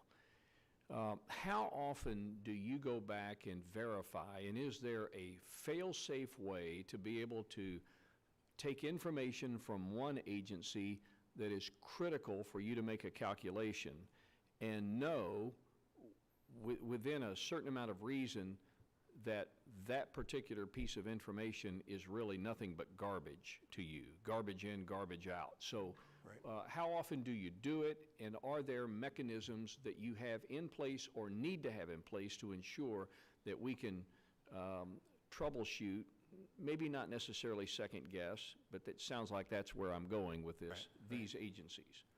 Well, one of the things we do is when we get legislation, the very first thing we do is we'll ask the committee staff working legislation, who should we talk to? What experts do you think we should be talking to? What data do you think we should look at? So we start from the same place that committee staff are starting from, and then we go out on our independent way to sort of look at other data sources and other things. So we try not to just rely on agency data. We try to do our best to get other data and confirm it, and be sure that we touch all the bases. Yeah, in healthcare, we have enough expertise that I don't believe we fall into any trap like that. We get data from the executive branch agencies, Medicare claims data, Medicaid claims data, household survey data, and so we analyze those data ourselves independently. So quantifiable data, I understand, but if it's just seeking information from an agency, does it ever happen where the analyst says, that ain't look right? There's no way that that's accurate, and go back and make them show their work as to why that data is being provided? Is there ever a circumstance like that? There are actually, and there are probably agencies who historically have not been very forthcoming with us. We've struggled with. I'd have to ask around for some other examples, but that certainly is true that we do have that happen sometimes. You've described the process as a little bit of art and a little bit of science. How does, that sounds like a recipe at home where based on experience you get all of those components just right because you've done this over and over again and you know exactly whether it needs a pinch of that or a dash of something else. So how often do you, ask another way, how capable are you of making sure that the outcome that we are getting is based on accurate measurements and less of a particular bias that one or others may have toward the given subject? We work on that at almost every level. When we hire people, we hire them based on their expertise, and we actually vet them to the degree we can about their ability to do objective work and not bring their personal views in. Then we train them very carefully about what we want them to do, how we want them to approach issues, how we want them trained. Then we have a review process of how people are doing. Are they doing a good job? Are they being accurate? Are they following the right procedures to be objective? Are they touching all the bases? Products that come up, they get reviewed at a number of different levels as well. We just really try everything we can to be sure, because everybody has opinions, and we need to have people who can take their personal views out and work just purely on their professional views. And I think CBO does a really good job of that. I've been at a lot of places. I want to thank you, Dr. Hall, and the two other witnesses that are with us today, Dr. Kling, Dr. Banthin, for your testimony today. I want to advise members that they can submit written questions to be answered later in writing. Those questions and your answers will be made part of the formal hearing record. Any members who wish to submit questions or any extraneous material for the record may do so within 7 days. And with that, we wish you a very pleasant rest of the day, and this committee hearing stands adjourned.